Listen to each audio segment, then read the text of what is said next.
So my talk today bears as a title, Nature and Culture in Visual Communication, Japanese Variations on Ludus Naturae, the caprice of nature or the playfulness of nature. Visual communication can be defined in different ways. An effective one is through opposition with signification. Whereas visual signification can be unintentional, there is no communication without intentionality. A sunset signifies something, whereas a painting signifies something but also communicates, because culture marks it as a product of communicative intentionality. However, imputation of intentionality changes across cultures and epochs. Whereas religion may see sunset as divine message, secular observers will attach to it an unintentional meaning of nostalgia. A strong model of communicative intentionality predominates in Western visual history. There is visual communication if and only if human intentionality plans to communicate with a spectator through a visual artifact. Yet, this strong model includes exceptions of different kinds. Akeiropoietai images, that is, images that are believed not to have been made by human hand, like the Holy Shroud in Turin, my city. Natural images, casual images, and pareidolia. On the definition of pareidolia, I will say something later. In these cases, an image that does not properly result from human intentionality is conceived nonetheless as visual communication.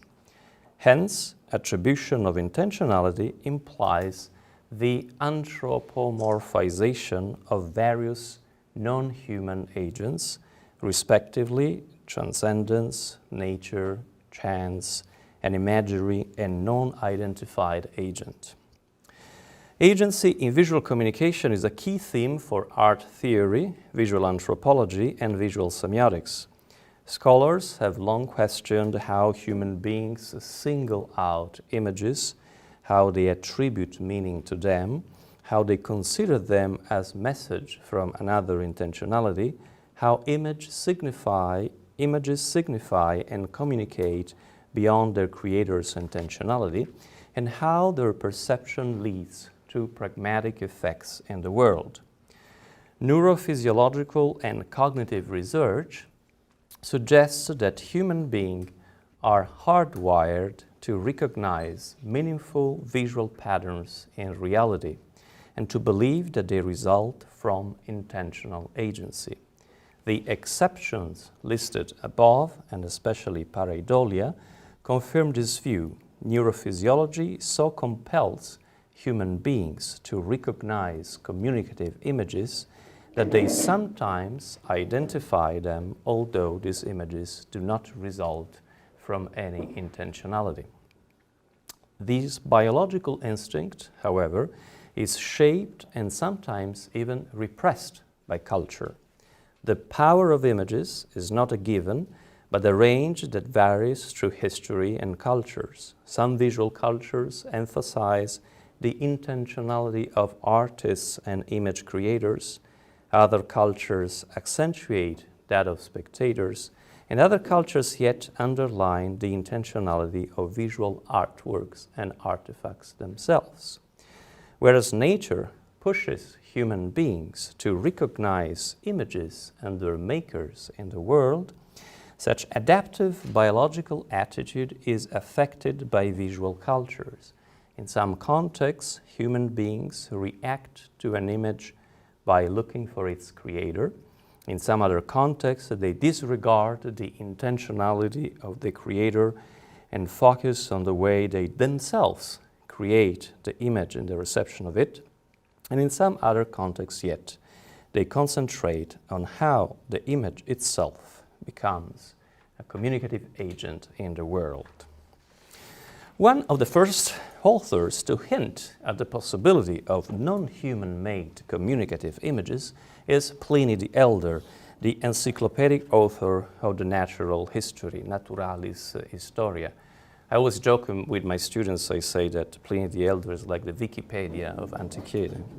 In book 36 of his monumental work, Pliny expounds on the variety of Greek marbles. He dwells on that which is found in the Isle of Paros and relates an extraordinary event.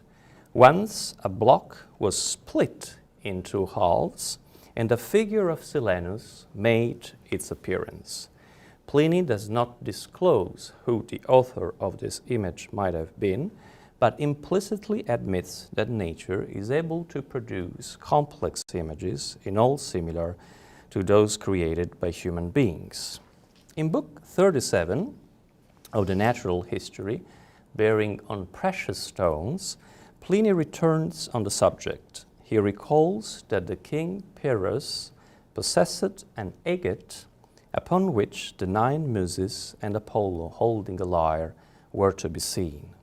According to Pliny, that was, I quote, not a work of art, but the spontaneous produce of nature, the veins in it being so arranged that each of the Muses had their own peculiar attribute, end of quote.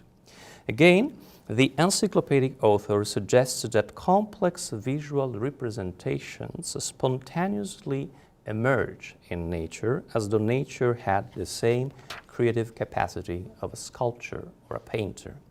Artists are able to imitate nature, but Pliny implies nature too is able to imitate art in producing natural images of human bodies. The tradition of recognizing meaningful visual patterns in minerals is long. Most of it bears on divination, that is, the belief that a transcendent agent communicates to human beings through peculiarly shaped stones. The tradition often goes under the name of talismanic sculpture, as the French theologian and Christian Kabbalist Jacques Gaffarel denominated in his 1629 treatise in order to defend it from the Orientalist accusations of French rationalists. In Pliny's case, though, nature is not a message from the gods, but the messenger itself, which creates artistic forms within itself with no other purpose than beauty. The latter is a cross-cultural tradition witnessing to the cognitive mechanisms of visual pattern recognition.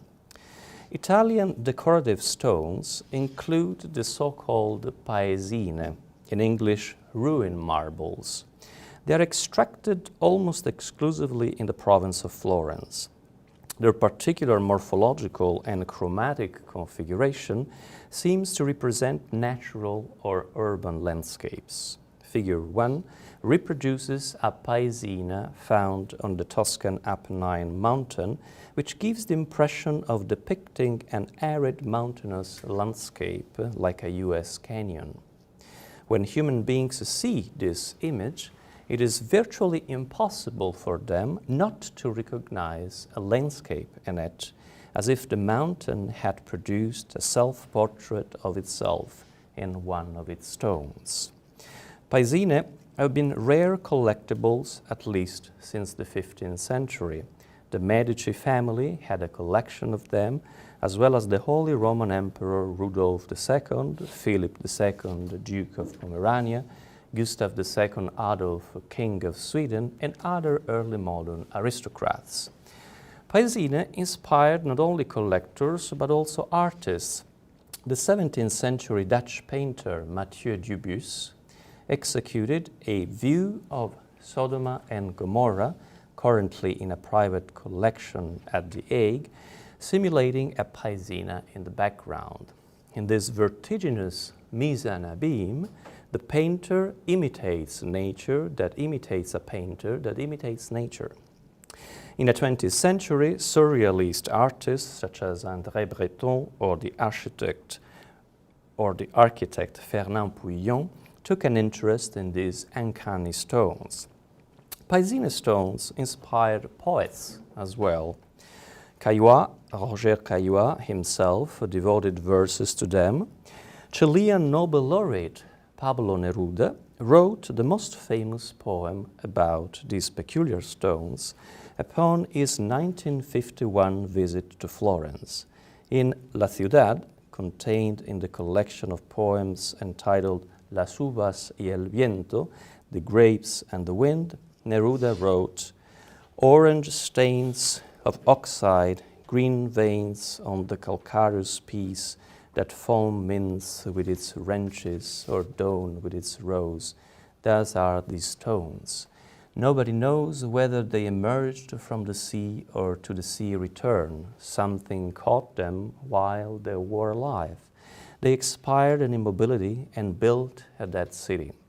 A city without cries, without kitchens, a solemn enclosure of purity, pure forms fallen in a disorder without resurrection, in a multitude that lost its gaze, in a grey monastery condemned to the naked truth of its gods." As a consequence of the cognitive instinct that pushes human beings to identify intentional iconic messages in chaotic visual environments, stones encourage fantasy cross-culturally. In no culture, this instinct has given rise to more refined reverie than in the Japanese one. Another Nobel laureate, Yasunari Kawabata, referred to the Japanese art of landscape stones in Japan, the Beautiful and Myself, the speech that he read upon receiving the Nobel Prize on December the 12th, 1968. He said, I quote, "Nothing is more complicated, varied, attentive to detail than the Japanese art of landscape gardening. Thus, there is the form called the dry landscape, composed entirely of rocks, in which the arrangement of stones gives expression to mountains and rivers that are not present, and even suggests the waves of the great ocean breaking in upon cliffs. Compressed to the ultimate, the Japanese garden becomes the bonsai dwarf garden, or the bonseki, its dry version." Suseki, an abbreviation of the term Sansui Keiseki, which approximately translates as landscape view stone or landscape scenery stone, is a cornerstone of traditional Japanese aesthetics. It was adopted from China through Korea. In China, imaginative stones are still called gonshi or guaishi, fantastic or strange stones, or also shangsek. In Korea, they are presently known as useok, eternal stones. In Japan, the tradition of recognizing images in stones was increasingly perfected and articulated, gaining peculiar characteristics. Beginning in the Muromachi period, particularly in the Nambuko-cho period era, 1336-1392, it flourished under Emperor Go-Daigo, who was an avid collector of imaginative stones and became popular in the late Edo and early Meiji periods. In Japan, too, imaginative stones have inspired both poets and painters. The scholar, poet, and painter Rai Sanyo must have contemplated at length a stone in his possession, which tradition entitles Li Po meditating on a waterfall. Originally found in China on Mount Lu Shan in the Fujian province, it was likely brought to Japan in 1654. The black and white reproduction allows one to appreciate the chromatic, color, eidetic, shape, and topological position elements, encouraging the gaze to recognize in the stone a human figure placidly sitting on a rock. The attribution of a verbal title reinforces the visual identification and adds details to it. The petrified man is the great Chinese poet Li Po, engrossed in meditation before a waterfall. The bottom part of the stone represents itself in a sublimated version as pedestal for spiritual meditation and poetic musing. It is no wonder that this stone might have appealed to Rai Sanyo, who who is remembered as one of the finest Kanshi poets of his time. In contemplating the stone, he must have beheld a sort of petrified, immobile version of his ideal role model in a mise en abîme wherein a poet would ponder the stony effigy of another poet who was in turn meditating while sitting on a rock. The pragmatic effect of the fractal contemplation must have been enhanced by the unfinished quality of the stone, by its infinite and impalpable mutability under light and gaze. Digression into a delicate page in the history of Suseki should encourage appreciation of cross-cultural and trans-historical sensibility. The Paesine of Florence inspired the poetry of Pablo Neruda in the 20th century. As a fine specimen of Japanese Suseki must have stirred Rai Sanyo's imagination in the early 19th century. Imaginative stones offer visual clues that human cognition is compelled, almost constrained, to complete through identification of a represented subject and apposition of a name. But differences in the cultural reception of this common cognitive principle should not be neglected. First, whereas imaginative stones became a proper aesthetic genre in China, Korea, and especially Japan, they were mostly a mere curiosity in the Western artistic tradition that resulted in discrepant levels of specificity in articulation. Today, the Nippon Suseki Association officially distinguishes between Toyama Ishi, that is, stones representing distant mountains, Shimagata Ishi, having island-like forms, Iwagata Ishi, resembling seaside cliffs, Tamara Ishi, or water pool stones, Taki Ishi, representing waterfalls, Doha, containing the figure of an open plain, Danseki, including the figure of a stepped or terraced plain, Katsuya Ishi, having the form of old cottages, Sugata Ishi, resembling humans, saints, or animals, Monyoseki, with specific surface patterns, subdivided into Baikaseki and Kikaseki. This is just the beginning of the articulation, which is very maniacal. For the sake of pursuing the parallel inquiry into the history and aesthetics of imaginative stones in the East and in the West, it should be mentioned that 16th century Italian naturalist Ulisse Aldrovandi attempted an analogous classification. The founder of Bologna's Botanical Garden and a pioneer of European natural history, according to both Linnaeus and the Comte de Buffon, Ulisse Aldrovandi was also an encyclopedic collector of curiosity. In 1648, he published the Museum Metallicum in Libros Quatuor, literally the Metallic Museum, a monumental work of 1,000 pages divided into 4 sections, in which he listed, categorized, and described material and symbolical characteristics of all minerals known at that time. The concept of natura ludens, playful nature, capricious nature, or ludus naturae, joke of nature, caprice of nature, recurs in the work. 16th and 17th century European naturalists referred to it when accounting for bizarre forms found in nature. The idea implied not only that nature was endowed with autonomous agency, but that this agency could be playful and, in certain cases, artistically imaginative. In the Museum Metallicum, Aldrovandi articulates all the mineral products of nature's playfulness. Exactly like in Japanese Suseki, he attributes names to categories of stones depending on what they resemble. For instance, he denominates chrysocolosyntites, stones that are shaped like gourds. Aldrovandi includes as products of lusus naturae also several pseudo-imaginative stones that modern paleontology would classify as mere fossils.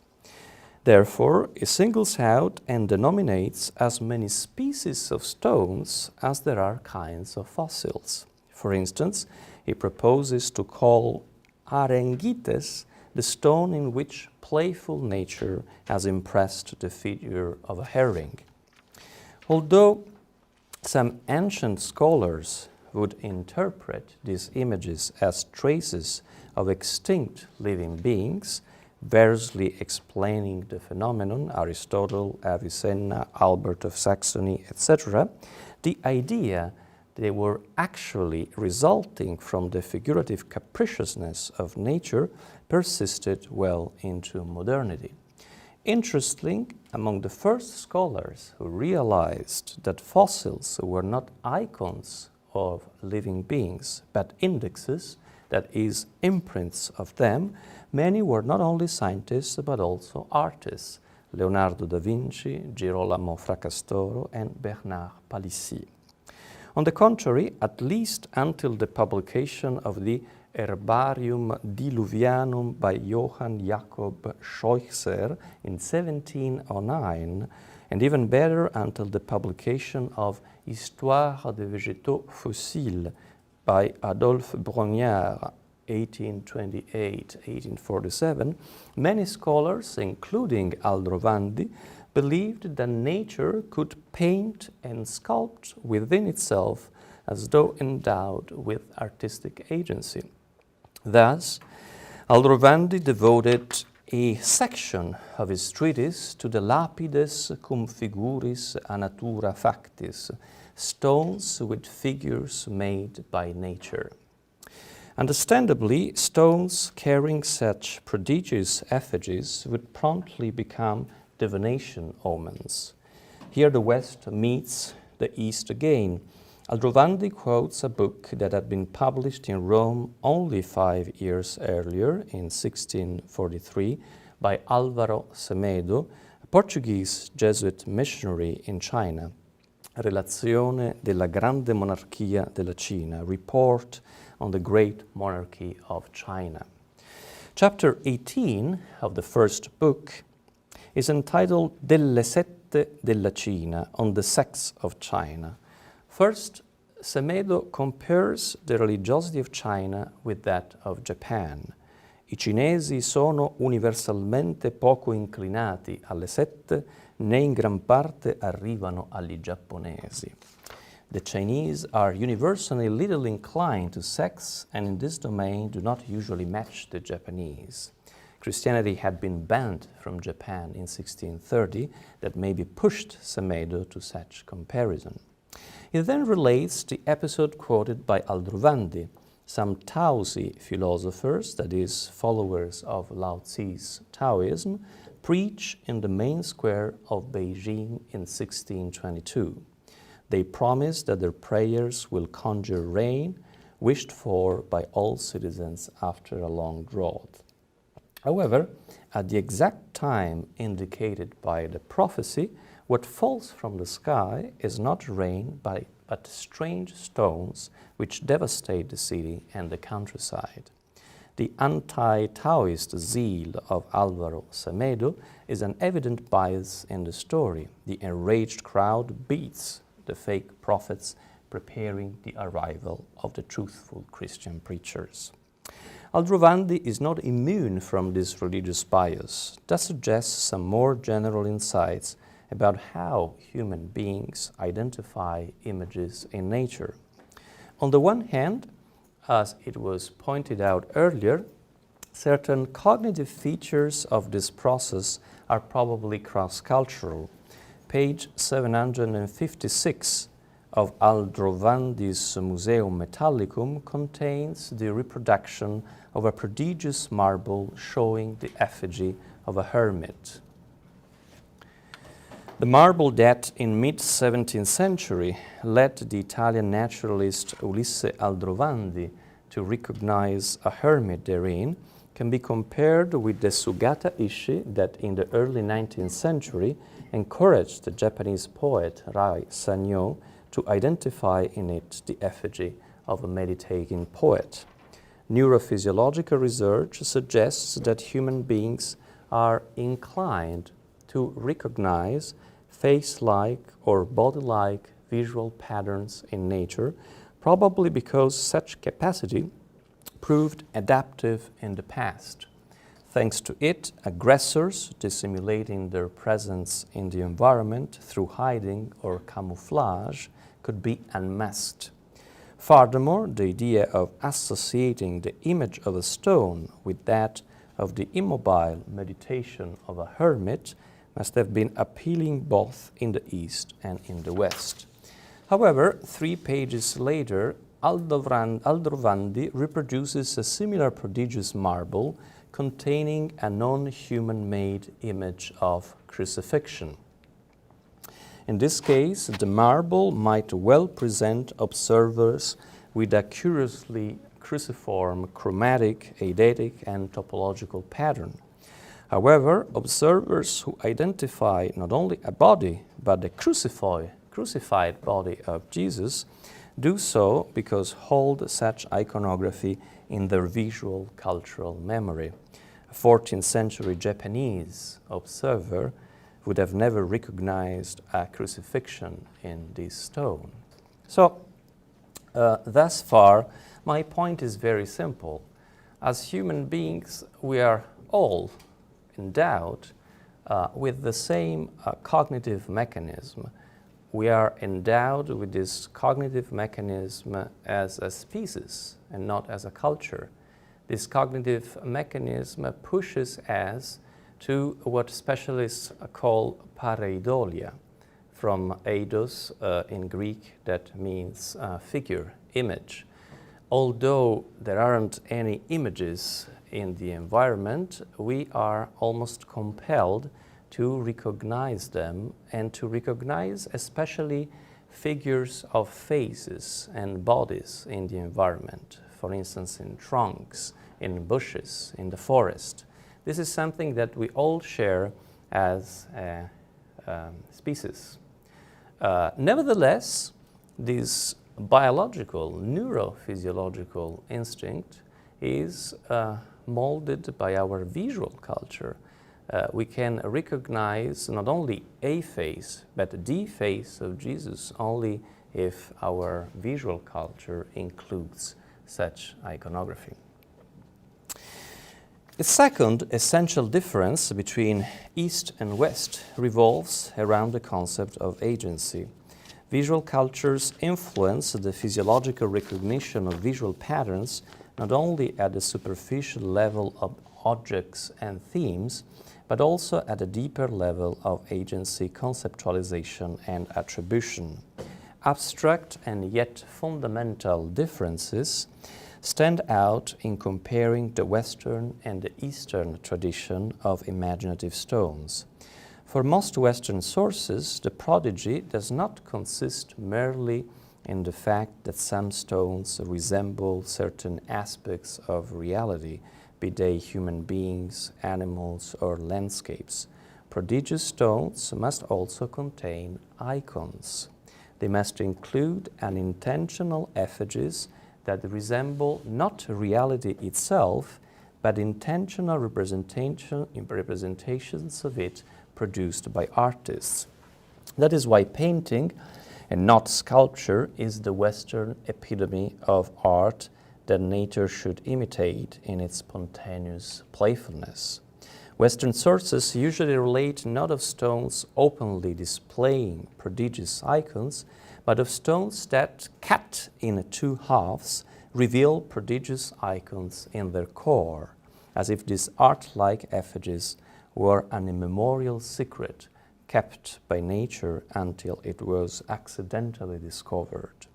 The idea that artistic forms must not be created, but rather found in marble, is a topos in the history of Western art, and especially Western sculpture, cherished by Michelangelo and many others.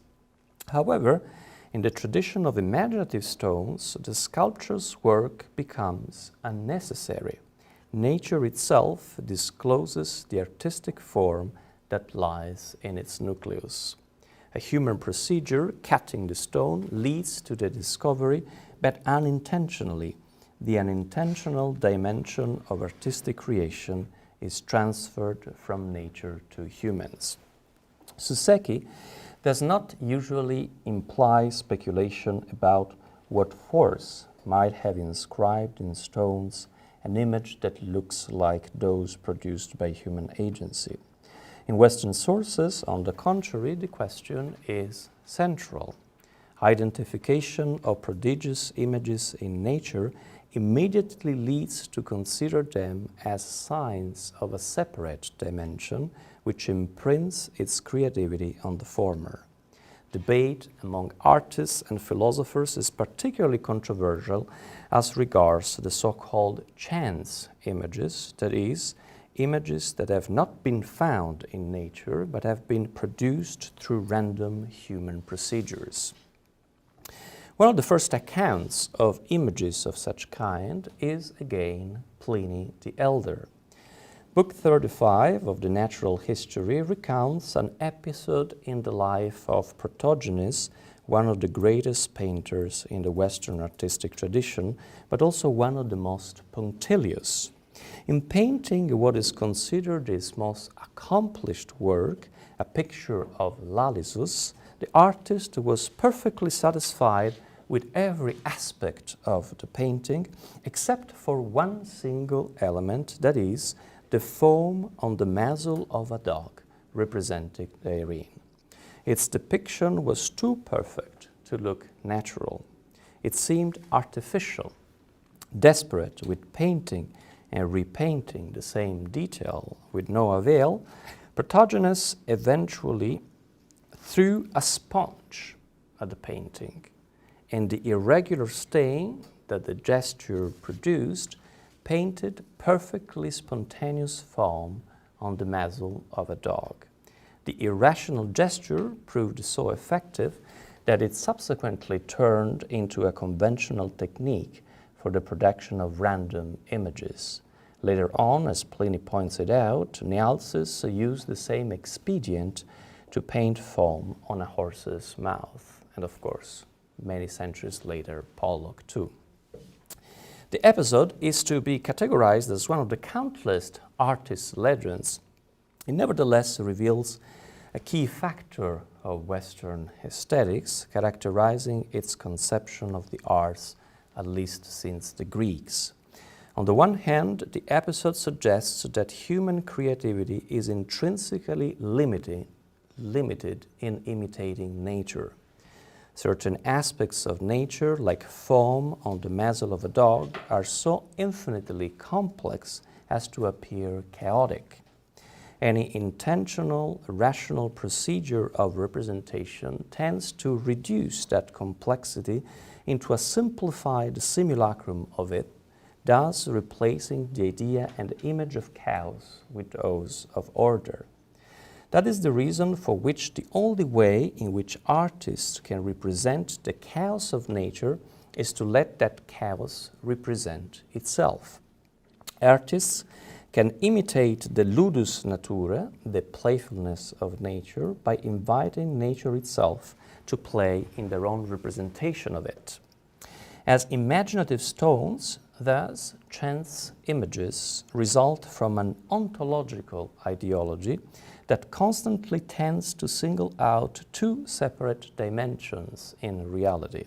On the one hand, manifestation, on the other hand, an agency that mysteriously works in another dimension but produces effects in the manifested one.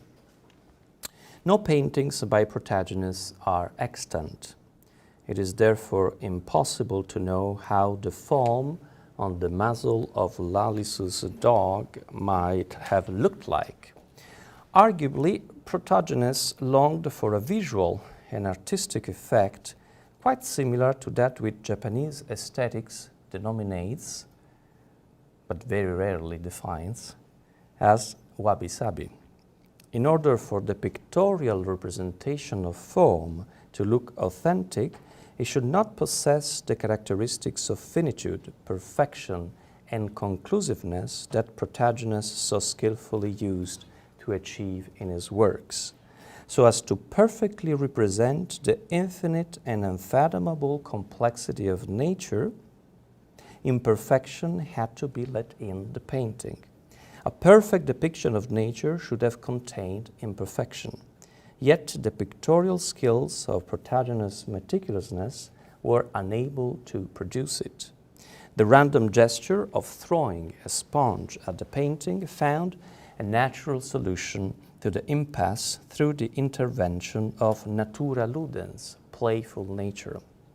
The wabi-sabi visual effect produced by Protagoras' sponge must have been quite similar to the infinitely multifarious patterns of shapes, colors, and textures that characterize Japanese raku pottery. The production of raku pottery, too, indeed, stems from an irreducibly complex interplay between the initiative of the potter and nature, represented by one of its most uncontrollable elements, that is, fire.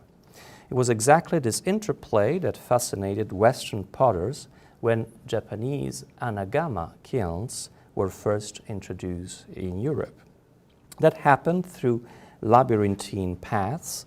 One of the Western authors that most popularized Japanese aesthetics in Europe between the end of the 19th century and the beginning of the 20th, and particularly after it became extremely fashionable at the 1900 Paris Exposition Universelle, was Lafcadio Hearn, also known as Koizumi Yakumo.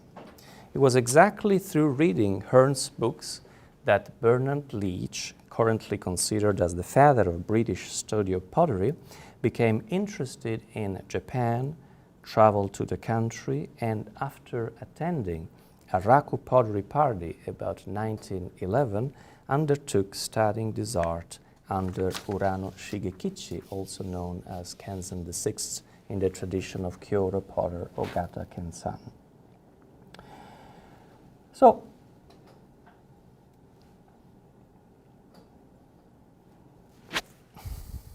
unlike modern Western pottery kilns, anagama kilns are fueled with firewood, which produces not only the heat that is necessary for pottery, but also fly ash and volatile salts. The natural ash glaze that is distinctive of raku pottery aesthetics results from the unpredictably complex interplay between flame, ash, and the minerals of the clay body in anagama kilns. Since this body will receive a different glaze depending on its position in the kiln and in relation to other clay bodies, loading the anagama is one of the most difficult tasks in raku pottery. Its wabi-sabi aesthetics stem from the infinite variables of the encounter between human choice and the uncontrollable agency of natural elements. So what is my point here? My point here that once again we see a similarity between the aesthetics of the West and the aesthetics of the East. And this similarity is once again linked to a cognitive, innate drive of the human species, which is that to attribute an agency, an anthropomorphic agency, to non-human elements in the environment. When we throw a sponge at a painting, like Protagoras did when he was unable to complete his painting, we believe that there is a mysterious force that the Greeks would call chance, completing the painting instead of the painter. But the same instinct, the same cognitive endowment of the species pushes Japanese potters to believe that the final pottery will be the result of a cooperation between human beings and nature, between the way in which the potter situates the clay bodies in the anagama kilns and the completely uncontrollable way in which fire will dance among these clay bodies. So this is again a common aesthetic feature but there is also, once again, the necessity to differentiate. To resume, I will quote another of my sources, Dio Chrysostom, who wrote a very famous treatise in Western philosophy called Peritiuches Protos Logos, the first discourse on fortune. It is a work entirely devoted to chance, to fortune, and to the differences between chance and fortune. Dio Chrysostom relates similar episodes to that related by Pliny the Elder, but attributes it to another mythical painter of antiquity, Roman Greco antiquity, Apelles.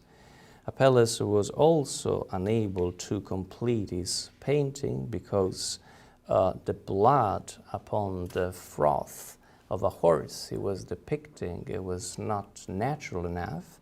And so he threw himself a sponge at the painting, and the sponge completed the painting for Apelles. And Dio Chrysostom concludes, and at the side Apelles was delighted by what fortune had accomplished in his moment of despair, and finished his painting, not through his art, but through the aid of fortune. Now, what is the difference here between the East and the West in the way chance is let into the creation of the work of art? Well, my point here is that the Western artist throws the sponge exactly like the boxer does. The boxer throws the sponge when he's defeated. And in all these stories in the Western tradition, nature is invited into the creation of the work of art as a rival of the artist. The artist cannot complete the work of art, so nature must come in. The artist is defeated, throws the sponge, the nature comes in, chance comes in and completes the painting. In the Eastern aesthetics, the idea of the cooperation between the artist and nature is not the idea of a rivalry, but it's the idea of sort of a symbiosis, sort of a dance, a cooperation with no hierarchical competition. Now, one of the texts that most distinctively indicates this Western attitude, this attitude in Western aesthetics, is a passage in Cicero's De Divinatione, a book entirely devoted on divination. And at some stage, Cicero asks, I'm going to read this quotation because it's absolutely fundamental for our discourse.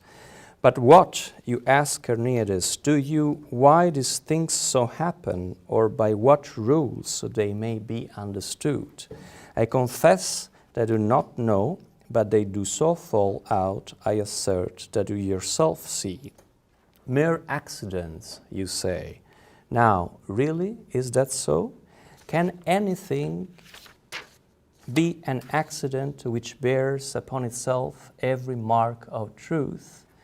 4 dice are cast. I don't know if dice are popular in Japan, but I guess they are.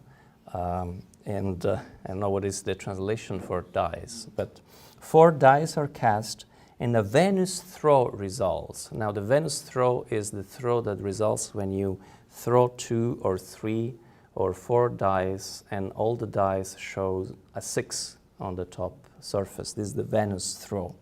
That is chance. But do you think it would be a chance too if in 100 casts you made 100 Venus throws? It is possible for paints flung at random on a canvas to form the outlines of a face. But do you imagine that an accidental scattering of pigments could produce the beautiful portrait of Venus of Cos? Suppose that a hawk should form the letter A on the ground with its snout. The hawk is an animal, it's a cinghiale, I don't know how you say in Japanese. Suppose that the hawk should form the letter A on the ground with its snout. Is that a reason for believing that it would write out Ennius's poem, the Andromache? Carneades used to have a story that once in the Chian quarries, when a stone was split open, the same episode related by Pliny, there appeared the head of the infant god Pan. I grant that the figure may have borne some resemblance to the god, but assuredly the resemblance was not such that you could ascribe the work to a Scopas. For, Cicero concludes, it is undeniably true that no perfect imitation of a thing was ever made by chance. Cicero is essentially a rationalist. He's writing about the Roman haruspices, those who claim to see the future in science, the flying of birds or the intestines of animals. And he's saying, okay, nature sometimes can produce images. Chance sometimes can produce images. But these images will be never as perfect as images produced by human intentionality, by artists' intentionality. So Cicero is strongly affirming the superiority of artists over nature. Nature can sometimes imitate artists, but artists can always and much better imitate nature. Now, this attitude of hierarchical superiority of the artist over nature has characterized, I believe, almost the entire history of Western art until the Impressionists. There is a very famous quote attributed to Cézanne. The quote says, "The landscape thinks itself in me, and I am its consciousness." With Cézanne and the Impressionists, for the first time probably in the history of Western art, the artist does not think of him or herself as someone superior to nature, but as someone who is the humble consciousness of nature. It is an instrument of nature through which nature himself must show itself and represent itself. Now, probably in no other work is the French artist Cézanne's vocation to become the consciousness of nature as evident as in the over 60 oil paintings in which he obsessively depicted Mont Sainte-Victoire, a limestone mountain ridge in the south of France. This mountain was so deep an element in Cézanne's existential landscape that he did not want to merely represent it as a mountain, as the abstract type of a mountain. He strived to depict it as the mountain, as a living being whose uniqueness consisted in continuously escaping a pictorial definition, in perennially fluctuating as counterpart of the artist's consciousness. Now, there is controversy among art historians about the extent to which Cézanne was influenced, as his contemporary Impressionists Manet, Pissarro, and Van Gogh certainly were, by Japanese art. There is plenty of historical evidence, though, that Cézanne's idea of becoming the pictorial consciousness of the quintessential mountain of his native landscape came to him after admiring Hokusai's 36 views of Mount Fuji. Indeed, well before that, the 1900 Paris Universal Exhibition made Japanese aesthetics popular in Europe, the Impressionists were the first representative of the so-called Japonism. Through visual cross-fertilization with Japanese prints, they were confirmed not only in their novel way of painting, but also and above all in their revolutionary way of seeing nature and interpreting their relation with it. Cézanne's encounter with Hokusai led him to affirm the symbiosis between painter and landscape in the creation of the artwork. And now I conclude, after this long going back and forth between Europe and Japan. So the neurophysiology of vision and cognition shapes the way in which human beings visually read the environment. A biological instinct, probably selected as adaptive through evolution, pushes them to recognize coherent shapes in chaotic visual patterns and to impute the creation of these shapes to an anthropomorphic agency. In the West as in the East, in Italy as in Japan, human beings have identified faces, bodies, and landscapes in the bizarre chromatic, eidetic, and topologic configurations of stones, clouds, and other natural elements, as though invisible painters and sculptors had depicted the former in the latter. However, culture-specific visual ideologies immediately and deeply mold such cross-cultural instinct of pattern recognition and agency attribution. Giants and mythical monsters are seen in clouds in the West as in the East.